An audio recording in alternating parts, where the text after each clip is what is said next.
Oh yeah, that's a harsh transition. But that's okay. Good morning. Welcome to another episode of Book Club with Caden Kelly. I'm your motherfucking host, Caden Kelly. And we're doing this on another software again, switching between softwares because uh shit, I'm all out of touch here. Losing the familiarity with the whole system. But that's okay. We're relearning everything. So, welcome back. Welcome to another episode. Today is Tuesday, December 19th, 2023. It's 8:35 a.m. This is a good old throwback to our old 8 a.m. podcast schedule, yeah? I was going to record last night, but I had some major van issues with my carpet cleaning vans, and so I wasn't able to do anything last night. And I was also rereading the paper um that we're talking about today. Also, it's Christmas, the week before Christmas, and we were doing gifts, getting our gifts ready. So just lots of nonsense. But you know what I love so much? You know what I love so much about the live? If you want to see what I'm talking about, you can go to YouTube or Facebook or Twitch. I have the links. Well, they're on the stream, but you can find them by going to my blog, cadenkellysblog.wordpress.com, to find the Twitch, the Facebook, and the YouTube, and you can see how lovely my backdrop is. You could see that I have boxes of merchandise and golf clubs and my sheet music, and white walls and white doors. But I did get a new camera, so everything looks really good, I think, and the light looks good. Shit. So you want to see all that? You can go to any of the live places, Facebook, Twitch, or YouTube, and you'll see. You can see what I'm talking about because it's great. It's all great. Yeah, we are live. We are streaming this live. I stopped doing that for a little bit, but now I'm doing it again because I want to be more engaging with audience members. Although most of my downloads happen after the episode is posted, I don't get much chatting in the anyway. I'm also not doing much in by way of creating a base, a listening base. I should be doing more because I love doing this podcast, and I'm here and I'm back. We're back after taking a little bit of a leave, and I'm excited. Not the medicine, but a leave from the podcast. But I'm excited to today to mix it up because, in the past we always cover books. We talk about books that we're reading, but today we're not doing books. We're doing a paper that I read in philosophy about God. And I've said so many times how fascinated I am by the God conversation. I think philosophy and theology have become, well, not have become, but have always been my most exciting points of learning. And I'm just so captivated by arguments for and against God. And in the philosophy class, we read several papers about several arguments for the existence of God. But this one that I want to talk about today was certainly one of my favorites from this entire semester of all of my classes. And I wrote a paper on it. And again, I've mentioned that I'm going to post my papers, the papers that I like on my blog. I just haven't done it. But I should. I could be and I should be. I have them all saved. I have the good ones saved. So this one came after all of the papers we read for the existence of God. This one is, as the title suggests, problems with evil and omnipotence. And a little 101 for those of you who don't know what omnipotence means and aren't willing to pull up a dictionary. Omnipotence is all-powerful. It means able to pretty much do anything. But the question, I guess, that Mackie discusses is, does being able to do anything mean being able to do anything that contradicts natural law and order and the laws of logic? Can an omnipotent being do things that contradict nature and laws? And my question, and I wrote it somewhere on the essay, is, yeah, does God operate outside of the laws of logic and of natural law, or does he? I don't remember what I said the first one. Does he operate within them, or does he operate without them? Does he operate outside of these things? Does he exist, or she, or it? Does God exist outside of the laws of logic and natural law? And spoiler alert, I don't think there is a God. I'm not convinced that there is. So I think that the question is entertaining to discuss because, as the paper will suggest, and as we're going to talk about, there are lots of contradictions within this conversation. Lots of contradictions regarding omnipotence and evil. So, shit, let's get right into it, huh? I usually these bios include some kind of update on life and what I've been up to, right? But I guess I'll say, yeah, it's almost Christmas. It's almost Christmas, but it's also almost Hanukkah, or maybe it is already Hanukkah. I'm unfamiliar with other religious traditions around this time of year because I grew up in Utah, in the U.S. of A., and was raised a Mormon, and Christianity is the only religion that is within my family. We don't have Jews or Muslims or Scientologists or any other religious people, any other religions within my family. Really just Christians and non-religious people. And so, yeah, I'm not too familiar with the other traditions, but whatever your religious tradition is, I hope it's a good one. I hope you are able to practice it freely, because that's important to do, even though I don't think that they're real, even though I don't think Christianity is real, I think it's still important to spend quality time with people that you love at all of the time, but at this time of year, especially as people get time off from work. So anyway, Merry Christmas or Happy Hanukkah or whatever your religious tradition is, or non-religious tradition is. I hope it's a good one. And shit, anything else? Yeah, my work is good, but the vans are broken. One of the vans broke completely, and the other one is just getting maintenance worked on. And I'm sure they're going to call me, and I'm not going to answer with updates and everything, because that's how I'm able to do the podcast right now, is the van is unavailable. I can't even work if I wanted to. Anyway, not much to complain about. I love this camera and the colors, though. Seriously, I had a nice DSLR camera, a Canon, one of those nice Canon cameras set up for the last several years, and it's not meant to record video like this. And this little Elgato face cam is to stream exactly like this, and so it's auto focuses. It's got a great focus. I had to manually focus the other camera. The color looks good. Anyway, very happy with this camera. All right, enough of that. Evil and Omnipotence by J.L. Mackie from the University of Sydney. It's only right to pull up a little biography of J.L. Mackie bio. Okay, let's see. This is from Wikipedia after a Google search. John Leslie Mackie, FBA, was an Australian philosopher. He made significant contributions to ethics, the philosophy of religion, metaphysics, and the philosophy of language. Mackie had influential views on meta-ethics, including his defense of moral skepticism and his sophisticated defense of atheism. I said defense, didn't I?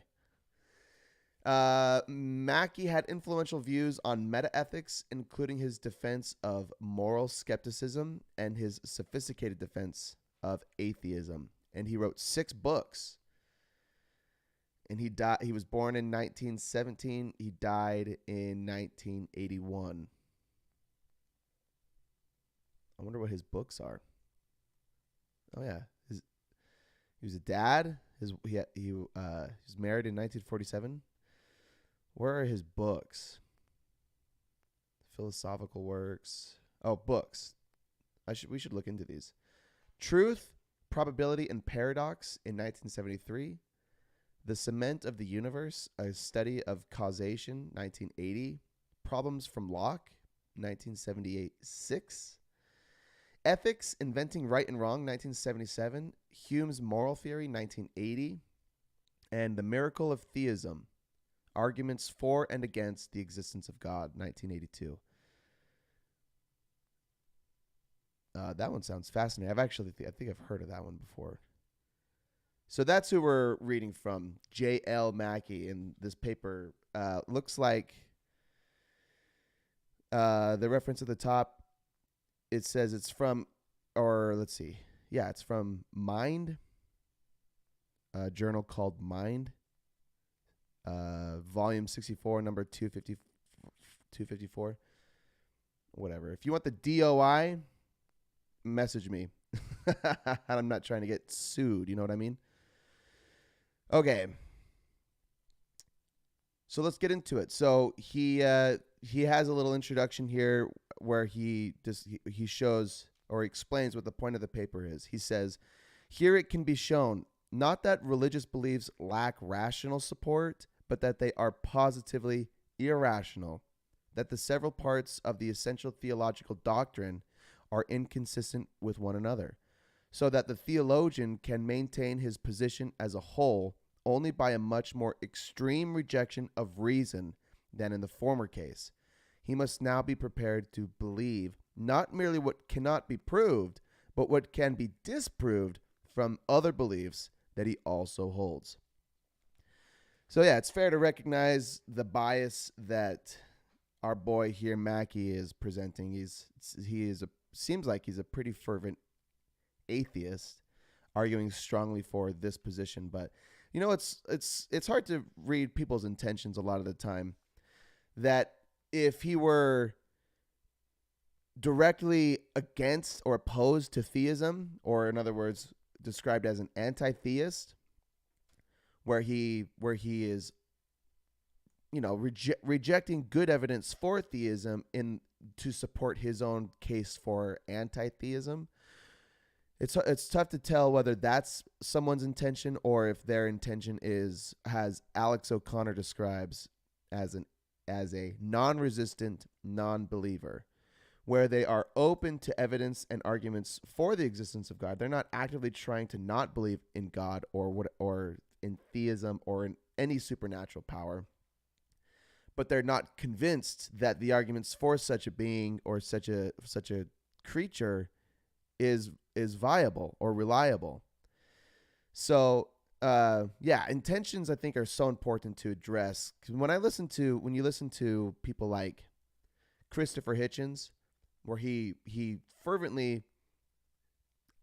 portrays himself as an anti-theist, claiming that not only is God not real, but that it's immoral to believe in a God or to support such a God.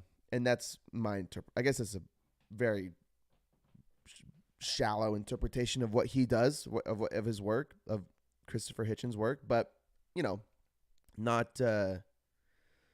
Anyway, he is a proponent against God. He is actively trying to dissuade people to believe in God, or was. And I of course, as if I'd consider myself a non-resistant non-believer, where I'm not actively trying to pull people away from God, but I am willing to consider the evidence against God, just like I should be willing to convince the evidence for God. I feel like some people aren't willing to consider evidence for the existence of God. And I guess in my own experience, after deconstructing from my Christian faith, I was convinced that in the arguments made by anti-theists like Hitchens, that it's not only is there no God, but that believing in a God is immoral, and you should convince people to not believe in God. That it's a better way to live. It's a more moral way to live. And I was explaining this to a friend that after taking this philosophy course, my mindset is shifted in a way that I'm still not convinced that there is a God, but I'm not entirely convinced that belief in God is necessarily immoral or wrong. Even though, as Mackie right here is saying, even though that there might be evidence to demonstrate that not only is there no rational support, or I'm sorry, that as Mackie demonstrates that the religious beliefs are positively irrational, as he says, not that religious beliefs lack support, but that they are positively irrational, that they are contradictory. The theist must now be prepared to believe not merely what cannot be proved, but what can be disproved from other beliefs that he also holds. And I only go on this tangent to say that this paper is biased to attempt to deconstruct a theist position about God and his omnipotence, and it's absolutely worth consideration. That's the whole point. That's why these debates are so important to me. Is if God actually exists, wouldn't we want to know him or her or it or they or whatever? Wouldn't we want to know God if God existed? And I've said before, I don't know if I've even said it on the podcast, but if Jesus Christ actually resurrected from the dead, then there's nothing else more important in the world. There's nothing as important as knowing if, or just the fact if Jesus actually resurrected. There's nothing more important to consider. Nothing. So understanding or discovering if that's actually true is absolutely worth our time. And while that may never be demonstrably it can never be demonstrated, it can't be proven that Jesus actually resurrected at this point. And now the debate is, are the accounts of his resurrection viable and reliable and true? That's the debate now. It's absolutely worth considering. And now if we want to discuss the nature of God, which is this paper about his omnipotence, we have to be able to logically deduce if it even makes sense, if how we understand God even makes sense. It's absolutely worth our time and our consideration, especially if you're a religious person. And because in my personal experience, religious people tend to shy away from conversations against the existence of God because, well, it's scary to consider that what you believe I feel like I've said fervently so many times already, but what you believe so fervently might not be true is very, very alarming. It's very uncomfortable and scary. But it's only responsible. It's the responsible thing to do, in my opinion. And same thing for non-religious people. To live your life without considering these things is equally irresponsible. Not to say that, I know people in my life that just don't care enough to look into it. They're like, just like I don't really care to look into other things like, I don't know, like politics is something that I wish I was more concerned about. And some people dedicate their entire lives to politics. Not everyone is interested in the same things. And some people would say that being invested in politics is the most important thing that they could do. I'm sure someone has said that or will say that. And but I would propose the argument that there's no more important claim than Jesus Christ rose from the dead, because that's never happened before and it's never happened since. But I know there's people that make other claims that it has happened. But in any case, I'm the type that's fascinated with the existence and the essence of God. Whatever that God is, if they exist, I want to understand them. And I think it's also fair to say lots of caveats right now. I apologize, but shit, I got so much going on in my brain. I've heard it said that if God could be understood by the human mind, then that thing is not God. And this is kind of the what's the is it the teleological argument? Let me see. That says that the greatest conceivable thing is God. Teleological argument for God. No, this is like intelligent design. So it's the ontological argument. Ontological argument. An ontological. Yeah. Let me see. I'm pretty sure the ontological argument is like the greatest. Yes. One, it's possible that a maximally great being exists. Two, a maximally great being exists in some possible world. Yeah, I don't need to go through all these points. But that's the point. And I don't even remember why I brought that up, but there we go. Fuck. What was that? I went off on another tangent. That God. Oh yeah, that if God could be conceived, that it's not really God, because God is greater than what humans are able to conceive, because God created human beings, right? I mean, there's a bunch of philosophical arguments for the existence of God that cannot be easily refuted. I think can be, but not easily. Like this ontological argument deduces that a maximally great being exists, and that maximally great being is God. But then there's still debate as to what kind of God that is. Is it the Christian God? Is it the Islamic God? Is it Buddha? Is it Mother Nature? What is that maximally great being? And that's kind of what we're discussing right now, is this, or what we might eventually discuss in this paper, evil and omnipotence. If this maximally great being is omnipotent, then it should logically follow, or it should logically, follow certain rules and laws. And Mackie attempts to show why this can't be the case, why an omnipotent God can't exist, especially regarding the evil that exists in the world. So let's move on. Let's start getting into this. He says later on in the introduction that in its simplest form, the problem is this: God is omnipotent, God is wholly good, or omnibenevolent, and yet evil exists. There seems to be some contradiction between these three propositions, so that if any two of them were true, the third would be false. But at the same time, all three are essential parts of most theological positions.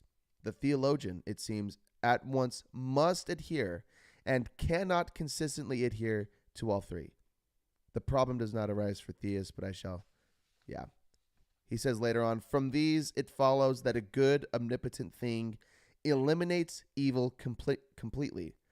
And then the propositions that a good omnipotent thing exists and that evil exists are incompatible.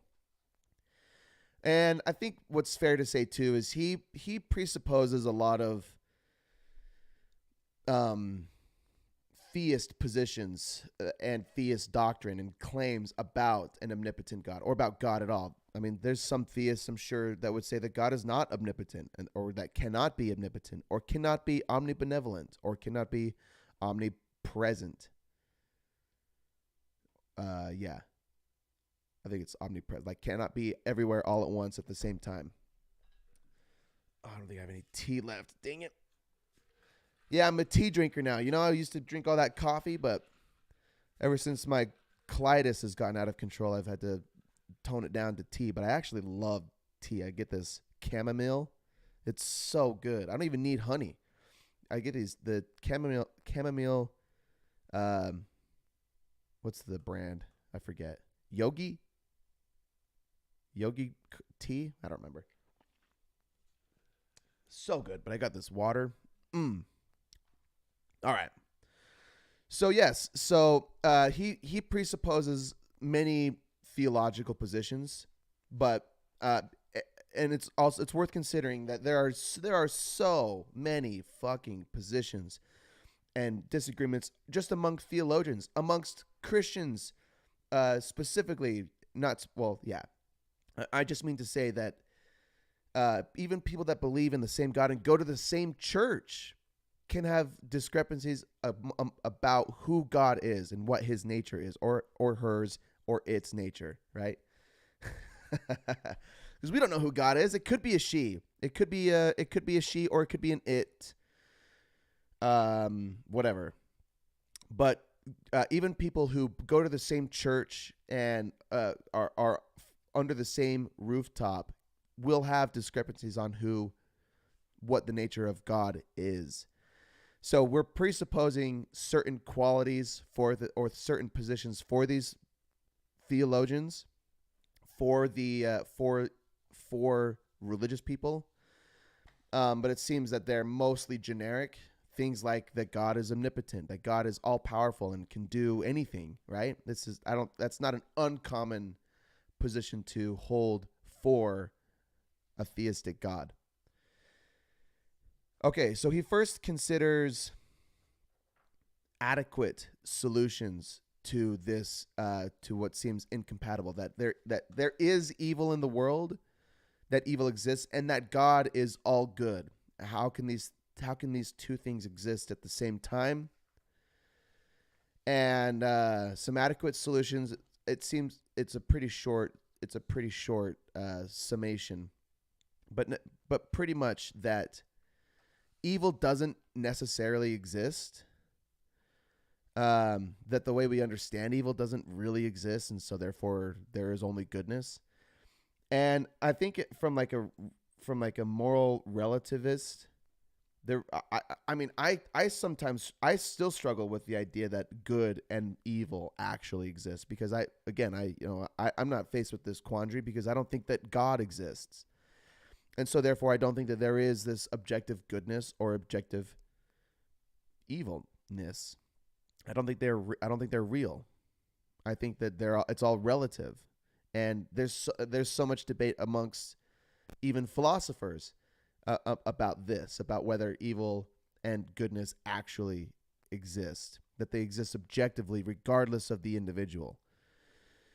And I'm not entirely convinced that evil and goodness exist independent of the observer, of the individual. I think that I think it's actually all subjective and relative. And I'm rereading Jonathan Haidt's The Righteous Mind, and it kind of demonstrates how one event could be interpreted positively or negatively amongst certain groups. One of which I read this morning in his book, where he surveys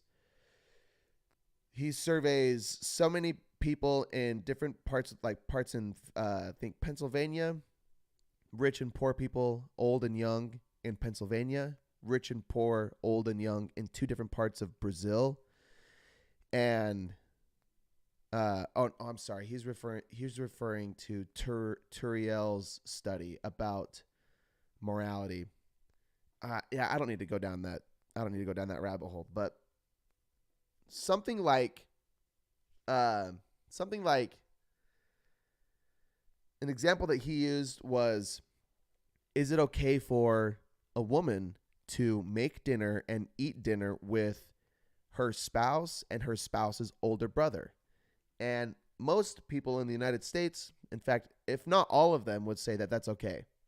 But that's a social taboo in a place like India, because of social conventions and moral order. And the point is that it's not unanimous. We can argue about whether that's objectively or socially right or wrong, but the point is that it varies. That's the point I'm trying to make. I think that morality and even social conventions, I think it's demonstrable that those things vary all across the world, and they can vary even within our own societies.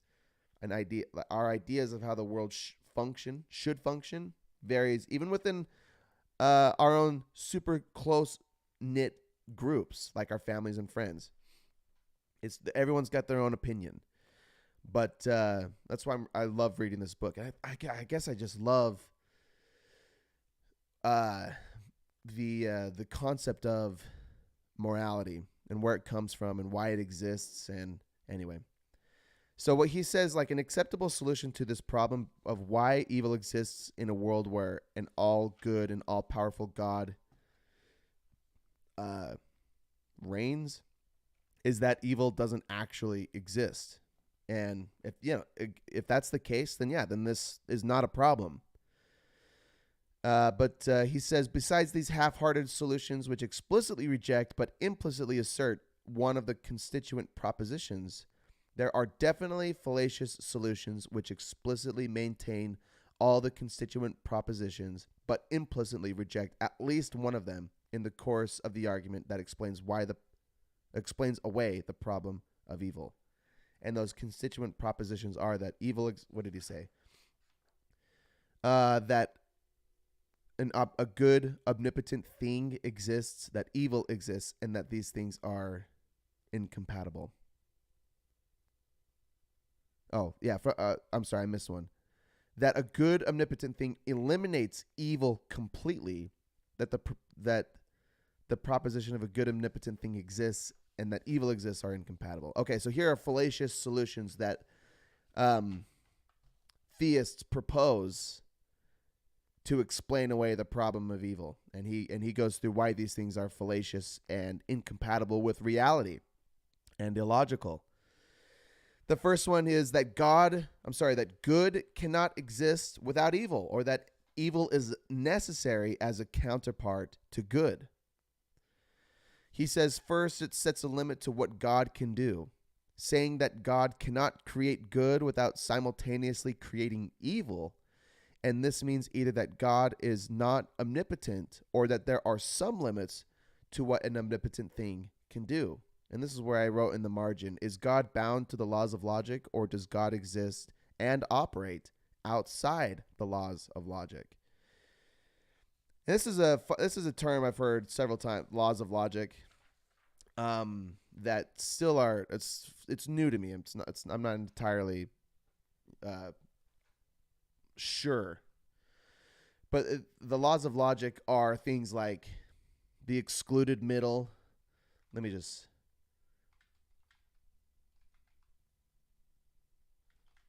philosophy. Let me pull these up so you can, because the Google will always explain it better than I can. Yes, there's the law of identity, which is that everything is what it is. Everything is the same as itself. There's the law of non-contradiction, that nothing can both exist and not exist at the same time and in the same respect, or no statement is both true and false. An example is like, the apple is red and non-red. It cannot be what it is and its counterpart. It is one or the other. That is the law of non-contradiction. And the law of the excluded middle is that something either exists or does not exist, or every statement is either true or false. Like saying that the apple is not red is either true or false. It's the law of the excluded middle. And these things make sense, right? Like they're the laws of logic. They're basic laws of how we understand our universe. That everything is what it is, that it cannot be both what it is and what it is not, and that every statement is either true or false. A thing is either what it is or what it is not. Very basic. So can God be both evil and good? Or can evil and good both exist at the same time? And so this first fallacious solution, that good cannot exist without evil, or that evil is a necessary counterpart to good, is inadequate. He says later on that the ontological requirement, and again, remember the ontological argument is that the greatest, well, ontological itself means something else. Hold on, let me clarify. Define ontological. Has something to do with the mind. Or not the mind, the nature of being. Yes, relating to the branch of metaphysics, dealing with the nature of being. So he says that the ontological requirement that non-redness should occur would be satisfied even if all the universe, except for a minute speck, were red, and if there were a corresponding requirement for evil as a counterpart to good, a minute dose of evil would presumably do. But theists are not usually willing to say in all contexts that all the evil that occurs is a minute and necessary dose. I said in the margin that if good needs to be contrasted with evil, only a minute dose of evil is sufficient, but we have far more than that. And this makes sense. This makes sense in my head that if good cannot exist without evil and vice versa, and that makes sense even too. It's like if everybody it makes me think of Syndrome from fucking The Incredibles. When he's like, I'm gonna go into town, I'll make everybody super, and when everyone's super, no one will be.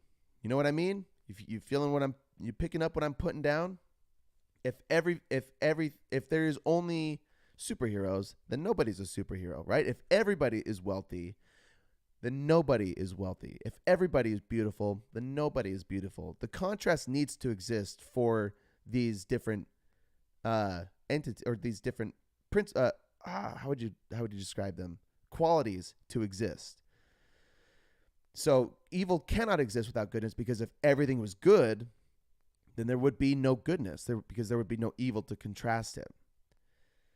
However, the point here that he's making is, if this is true, and I think that it is true, that you need the counterpart, and God is in control of this whole system, wouldn't it suffice that to make everything good and then have just the most minute speck of evil, so that you can contrast the goodness with this one little minute speck? Have everything in the universe be good, holy, and unequivocally good, except for the smallest of the smallest part of something else to contrast it to, so that everything can be good, and we suffer the smallest amount of evil possible. And yet, in the world that we live in today, there is evil that we can quantify. There is harm and displeasure and pain that people experience that could be reduced. It could be reduced. I guess I can hear a theologian saying that, well, we don't get to determine what the max amount of or what the minimum amount of pain and evil is. And I use pain as an example that comes later. I'll just say evil in general. We don't get to determine what the minute speck of evil is. That's what God does. And perhaps the evil that is in the world is the amount of it is the minute speck that we're talking about. But I could say that one fewer cancer patient, one fewer random death or random tragedy is less suffering and pain. And if there are, I don't know, if 20 people die from some terrorist attack,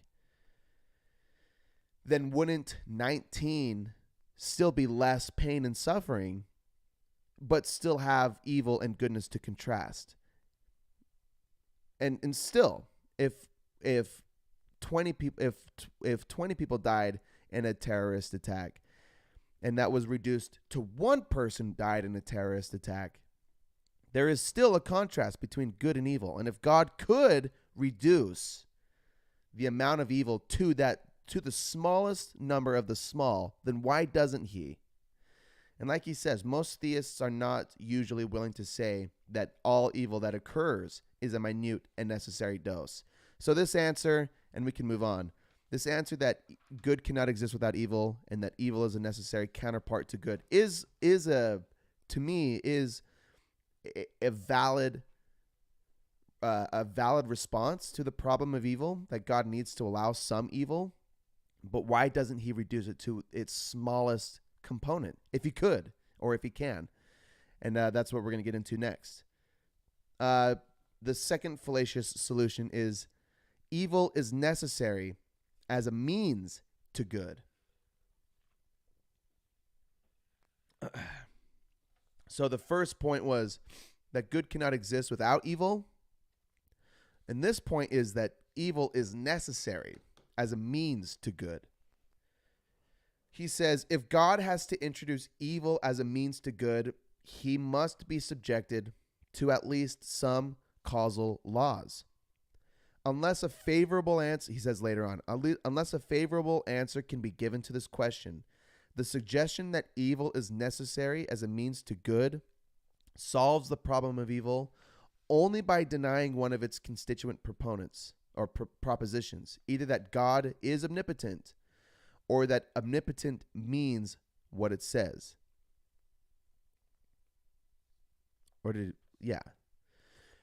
Essentially what he means is that if evil is necessary for good, like if God can't eliminate evil in order to create good, if he has to create good and evil, then it means is omnipotence what we think it means? Is God actually omnipotent? Is he bound by some kind of laws which would restrict his if he's bound to laws, the laws of logic or some kind of causal laws, is he actually omnipotent? And that's a short response. He must be subjected to at least some causal laws which would restrict his omnipotence, right? The third, the universe is better with some evil in it than it could be if there were no evil. Excuse me. The universe is better with some evil in it than it could be if there were no evil. And I add the caveat, because as he demonstrates that this either happens by contrast or by progress from evil to good. This solution may be developed in either of two ways. It may be supported by an aesthetic analogy, by the fact that contrasts heighten beauty, that in a musical work, for example, there may occur discords which somehow add to the beauty of the work as a whole. Or alternatively, it may be worked out in the connection with the notion of progress, that the best possible organization of the universe will not be static but progressive, that the gradual overcoming of evil by good is really a finer thing than would be the eternal, unchallenged supremacy of good. So is the universe better with some evil in it than if it would be if there was no evil? He gets into the weeds a little bit here with his response to this problem. So I'm going to do my best to explain it. But I really like the principle. He breaks goodness and evil down into different working of orders. And the best way to describe this is, I took notes. So David Hume proposes goodness, or contrasts goodness and evil between pleasure and happiness with pain and misery. And Mackie categorizes this as first order good and first order evil, pleasure and happiness and pain and misery. Then he goes into depth on second order goodness and evil. He kind of presupposes that God is not really concerned. He's less concerned with a person's pleasure than he is concerned with a person's benevolence, whether a person behaves good in this sense, that they are kind to their neighbor and kind to their parents and respectful and exhibit courage in difficult situations. God is more concerned with these things than he is with whether a person feels good all the time, right? Is kind of hedonistic or Epicurean. Yeah, I think it's Epicurean. That they seek pleasure out of their life, which is a goodness, because that goodness is contrasted with pain and suffering, which is order one evil. So according to this breakdown, God is more concerned with the person's benevolence, which is order two goodness, which is contrasted by evil two, order two evil, which is malevolence, when a person is cruel or callous or cowardice. So he says that's a little brief. That's a brief summation of this argument for why this third solution is inadequate. And I'll remind you that the universe is better with some evil than if it could be with no evil. He says, just as good order two goodness, which is, again is benevolence, just as benevolence is held to be the important kind of good, the kind that God is concerned to promote, so evil too, which is malevolence, so malevolence will, by analogy, be the important kind of evil, the kind which God, if he were wholly good and omnipotent, would eliminate. He's saying that if God is concerned more with benevolence, then he would eliminate malevolence. He continues, and yet, malevolence plainly exists, and indeed, most theists in other contexts stress its existence more than that of evil one, which is pain and suffering. That there is more pain and suffering, that there's more malevolence in the world than pain and suffering. We should therefore state the problem of evil in terms of second order evil, and against this form of the problem, the present solution is useless.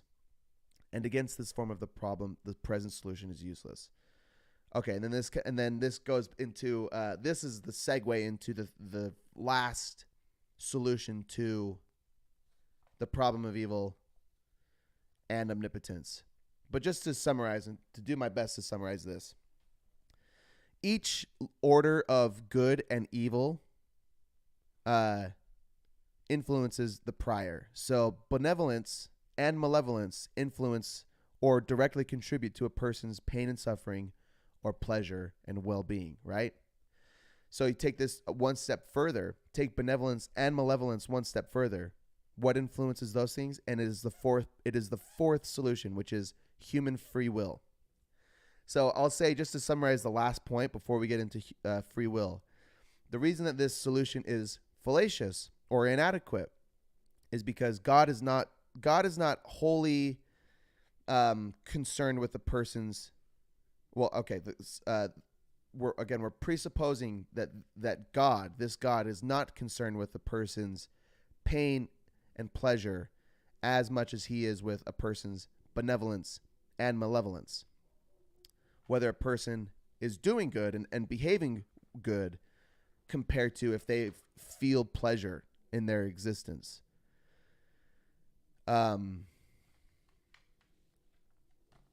So to take that one step further leads us into the fourth fallacious solution for the problem of evil, and that is evil is due to human free will.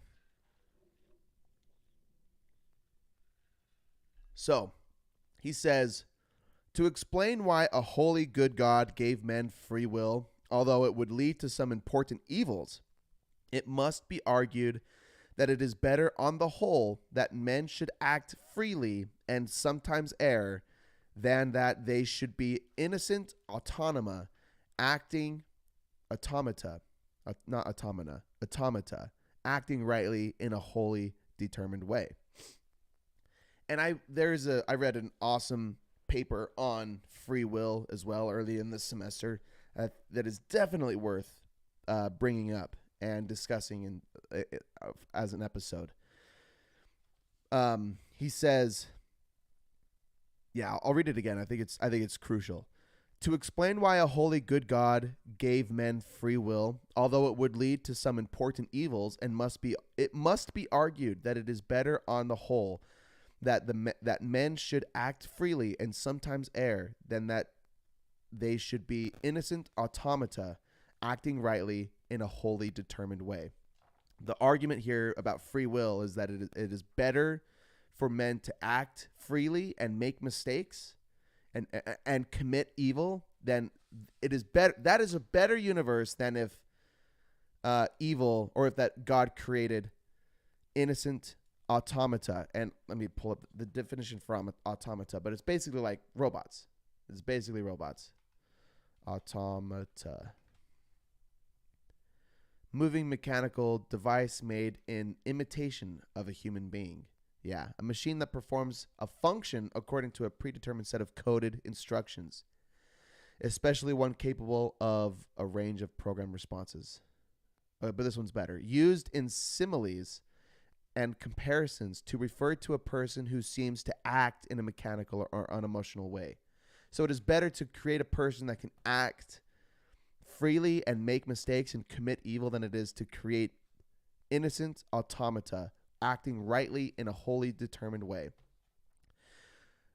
So he says so this gets into the problem of free will. Is it better to have humans that act freely and make mistakes than it is to make humans that cannot make mistakes, that are just wholly good? What is better? What is better for the universe? He says, I think that this solution is unsatisfactory primarily because of the incoherence of the notion of freedom of the will, but I cannot discuss this topic adequately here, although some of my criticisms will touch upon it.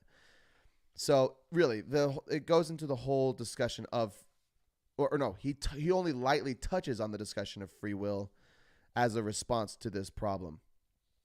And again, the discussion of free will, whether free will exists, is a huge point of discussion.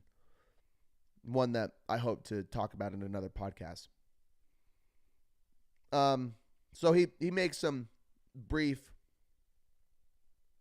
criticisms here. He says, if God has made men such that in their free choices they sometimes prefer what is good and sometimes what is evil, why could he have not made men such that they always freely choose good? If there is no logical impossibility in a man's freely choosing the good on one or on several occasions, there cannot be a logical impossibility in his freely choosing the good on every decision or every occasion. God was not then faced with the choice between making innocent automata and making beings who, in acting freely, would sometimes go wrong. There was open to him the obviously better possibility of making beings who would act freely but always go right. Clearly, his failure to avail himself of this possibility is inconsistent with his being both omnipotent and wholly good, or omnibenevolent. Benevolent.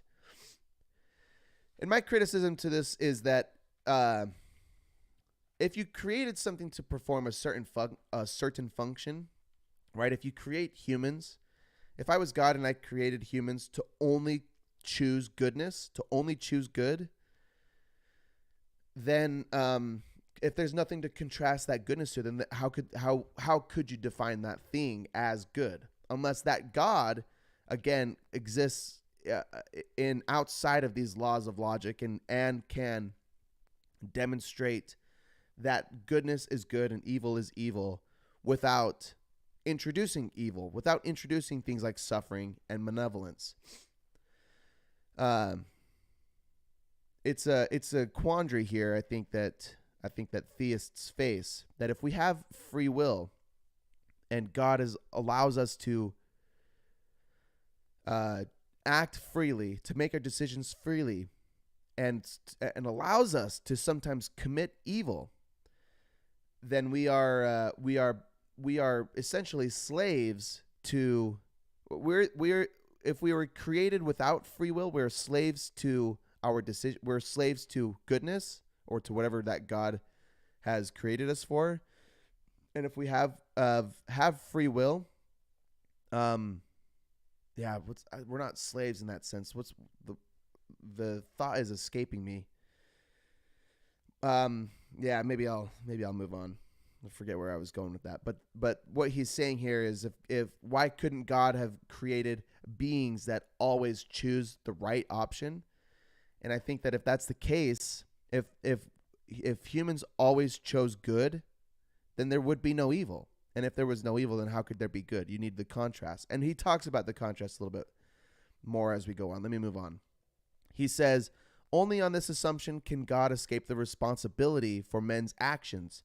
For if he made them as they are, but did not determine their wrong choices, this can only be because the wrong choices are not determined by men as they are. But then if freedom is randomness, how can it be a characteristic of will? And still more, how can it be the most important good? What value or merit would there be in free choices if these were random actions which were not determined by the nature of the agent? He says, I conclude that to make this solution plausible, two different senses of freedom must be confused. One sense which will justify the view that freedom is a third order of good, or more valuable than other goods would be without it, and in another sense, sheer randomness, to prevent us from ascribing to God a decision to make men such that they may sometimes go wrong, when he might have made them such that they would always freely go right. Yeah, he's going into the weeds here regarding free will, but I love this section here, that if he made people as we are, and this is an apology to rid God of responsibility for men's evil actions. That God is not if God created us to freely choose and we make mistakes, and this is an apologist's response that eliminates God from this responsibility of individuals' evil actions. That he did not determine our wrong choices only because the wrong choices are not determined by men. Which means that if freedom is randomness, then how can it be free will? If our decisions are then not determined and they are in fact random, then how can this be free? How can this be free will? And still more, how can it be the most important good? What value or merit would there be in free choices if these were random actions which were not determined by the nature of the agent? This is like determinism, that all of our choices were predetermined by a system of functions in the universe. That everything, and this is why I want to go into more depth on the free will topic. We could spend a whole hour talking about free will all by itself. And with that being said, I'm going to move on.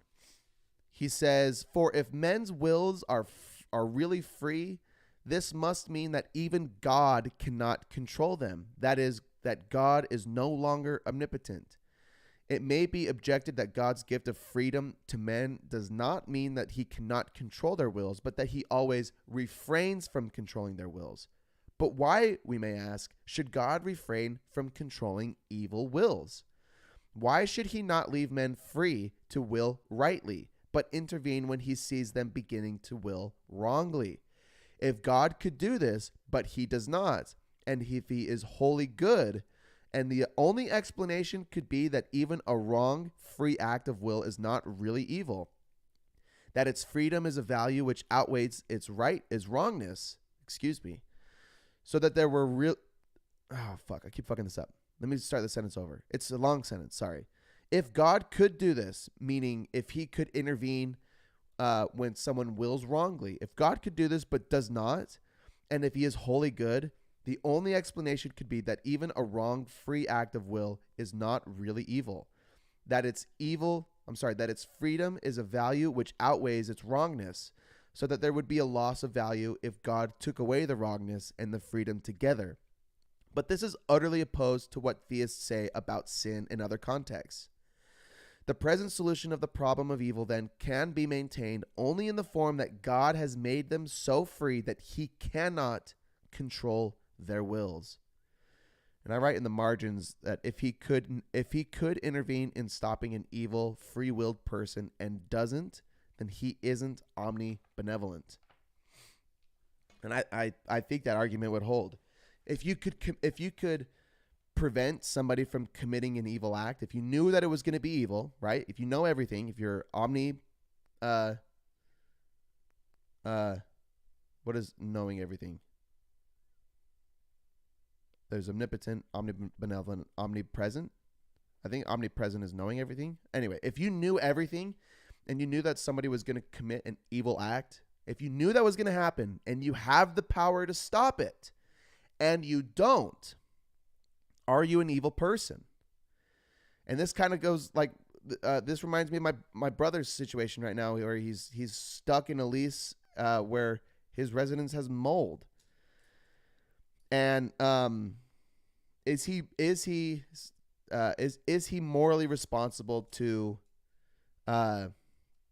expose this renters organization that because he's signed the contract, and the contract says something about not allowing or not, it basically protects the renters from liability against mold, against all stipulations.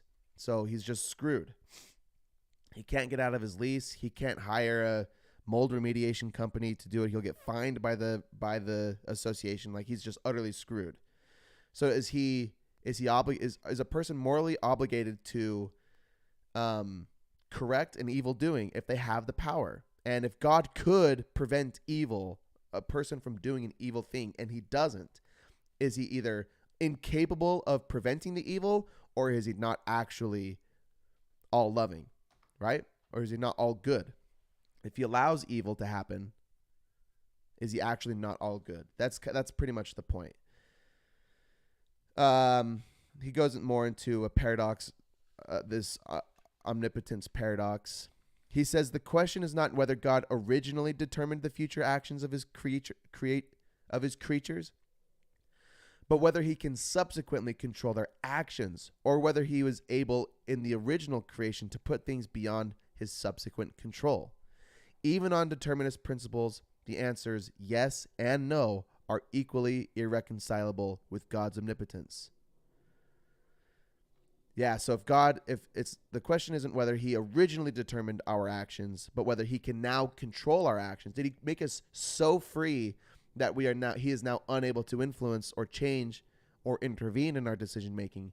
Is he bound by the laws of logic and the laws of nature to prevent us from acting freely, which would demonstrate that he is then not entirely omnipotent? It's a paradox. The paradox he says later on, the paradox of omnipotence can be avoided by putting God outside time, but the free will solution of the problem of evil cannot be saved in this way. And equally, it remains impossible to hold that an omnipotent God binds himself by causal or logical laws. And that's it. He gives a really brief conclusion, but nothing else worth mentioning, I think. So I want to know what you think about this conversation about Mackie and his deconstruction of evil and omnipotence. I can hear the Mormon cadence still screaming inside about God needs to let people do evil things and be evil because it's better to have evil so that people can do good. But this reminds me of I listened to that recent conversation between Alex O'Connor and Ben Shapiro. And was it in that, or was it in? Sorry, I know this is my van maintenance. I got to take this, but we're done. I just want to say really quickly that is it better to have cancer so that we can create the goodness of cancer research and medicine, or is it better to not have cancer?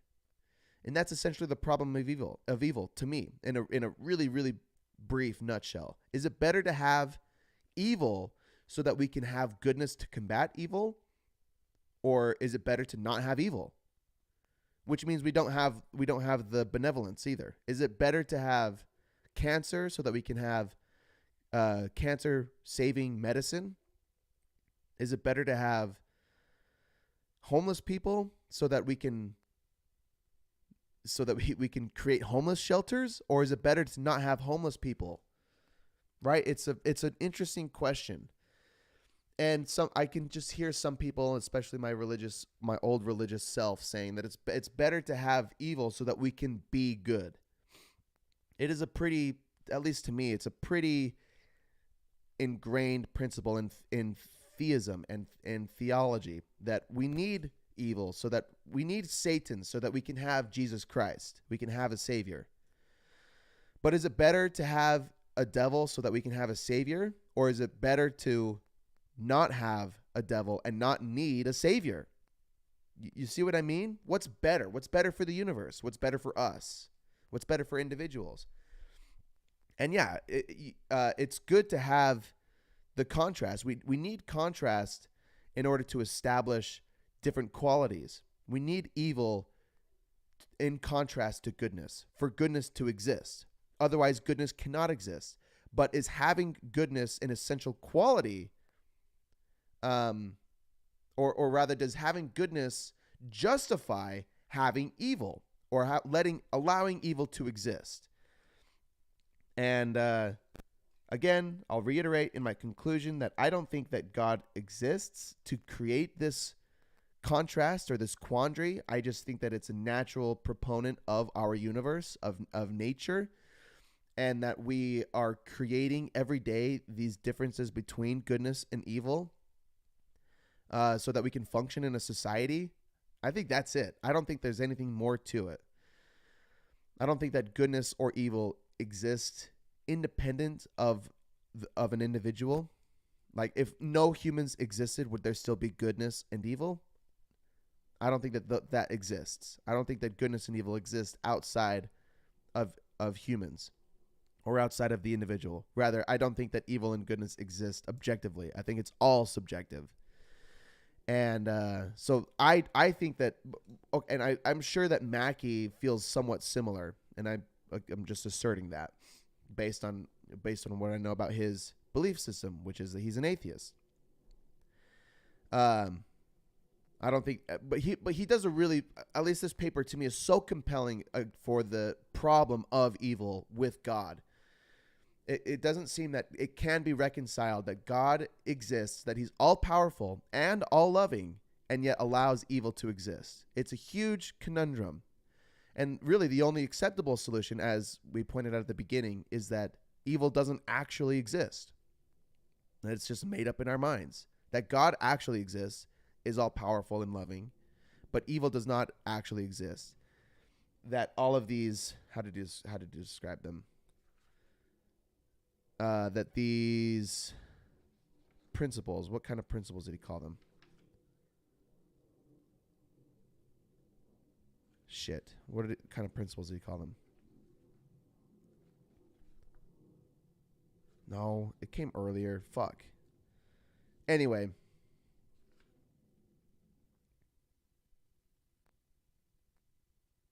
I'm looking and I don't see it. God damn it. I mentioned it earlier. I just don't remember the exact term that he used. Oh, constituent propositions. Yes. These constituent propositions that... Oh, that was too hard to find. Yeah, that an all-loving, all-powerful God exists, that evil exists, and how do these things exist together? That's the problem. I want to know what you think. I love to hear feedback. A lot of people, most of the people that listen to this have my phone number and text me. But if you don't, and you want to share what I'll actually even be glad to read good responses. If you find my email in my blog, cadenkellysblog.wordpress.com, about the existence of God and evil, and this whole conversation. What do you think? Because I don't think it's like, I think this is a compelling argument, but it's certain. None of these arguments are certainly set in stone. Like, this is not the end-all, be-all discussion of God and omnipotence. There's a lot of things that we brushed over, a lot of presuppositions that we inserted, like I mentioned, just to let the conversation roll. There's lots of things that that he probably presupposed that most theologians don't currently agree on. I mean, he died in the 80s, I think we read. This paper was written in 1955, so a lot has changed in the last 70 years. Bailey. What's up, Bailey? I assume you've read The God Delusion. I have not read The God Delusion. I've read so many excerpts from The God Delusion, but my problem is, or it's not even a problem. I've just listened to so much Richard Dawkins that I feel like I've read The God Delusion. You know what I mean? I should read it, but I also am aware that it's a pretty biased book. It's a pretty antithetical book to theism. I think it's kind of unfair. I think it's a kind of unfair book to read. Although I want to. I love the dialogue, and I love Richard Dawkins. I've heard criticism against him that he's a shitty philosopher, but he's an excellent scientist, and I think that's a fair analysis. When I listen to him in other conversations, I think he's like Christopher Hitchens. I think he's just a pretty stern anti-theist, and it's not disingenuous, but it's not fair for the dialogue, in my opinion. I think there's some at some point you need to stop being open-minded. Like I use this analogy sometimes that we're not a lot of people are still open-minded that the earth is flat, right? People aren't allowing those kinds of conversations to happen in full-fledged discussion like we do with God or like we do with politics. People aren't discussing whether the earth is flat anymore. There are people that are still proposing that it is, but it's not like open for debate, right? And I think that Richard Dawkins and Christopher Hitchens and even Sam Harris are like, this is not open for debate anymore, that God exists or that he doesn't exist. This is not open for debate. And that's how I feel the God delusion comes across. And that's just my assumption based on what I've heard about it and what I've heard from Dawkins. So I haven't felt compelled to read it yet. I really haven't, but I have it on my list. I'm more compelled to read these more open dialogues about God, because I really don't think that this, like, just like the conversation of the flat earth is pretty much closed. I don't think that this one will ever be anywhere close to closed. I think that the conversation around whether God actually exists will be had until something happens until the second coming. You know what I mean? Or just like the destruction of all civilization. So I can't imagine. I can't, and this is kind of the reason that these conversations are essential, I think, is if you could imagine something that would convince the majority of people that God exists or does not exist to the same degree that most people agree that the earth isn't flat anymore. And it's not even because I don't know that the earth isn't flat. I'm trusting in the consensus of modern scientists and the wide scope of scientists. It's not, I don't even know if there's any reputable scientists that would argue that the earth isn't flat. You know what I mean? But if we could get that same level of consensus, I don't know what it would take to get that same level of consensus that God either does or does not exist. I think that there are really compelling, I actually think there's compelling arguments for the existence of God, but not, well, I shouldn't say compelling, but there are interesting arguments that are not easily refuted. Again, they can be refuted, but they're not easily refuted.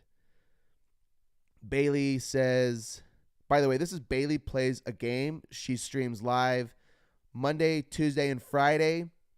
And her streaming community is one of the most genuine streaming communities I've ever been a part of. So check her out on Twitch. Bailey, Bailey, Plays a Game. She says, the innate and singular feature of this debate is the inability to completely prove one theory or another. Yeah, that's a really good way to summarize it. And that's why I'm so interested in it. There's no consensus. Well, maybe that's not why I'm interested in it, but it is definitely why it's so compelling to me, especially as a person that was so religious for my entire youth and into my early adulthood. I feel duped a little bit, and now I want to understand why I felt duped and why other people are duped, get duped, and not just about religion, but about other things. And I want to understand reality in the most authentic and real way as possible. So yeah, probably one of the most interesting components is that we can't demonstrate that God does or does not exist. We can only rationalize if he does or does not. And I think Mackie presents some compelling arguments for why an omnipotent God probably can't exist. Probably. Not certainly, but probably can't. Either God exists and he's not omnipotent, or he's not benevolent, or that he is both of those things, but that the evil doesn't actually exist. That's his acceptable solution for an all-powerful and all-loving God exists and evil actually exists. And I think that's a compelling analysis. But I've gone over a little bit too much. I'm going to wrap it up here. I want to hear your thoughts. If you find my blog, Caden Kelly's blog, .wordpress.com, you'll find my email. Send me an email, or you'll find all my social medias. And you can send me a message there. I check them infrequently, but I check them. And if you've got a good response, I'll fucking read them on the podcast because I want to talk about them.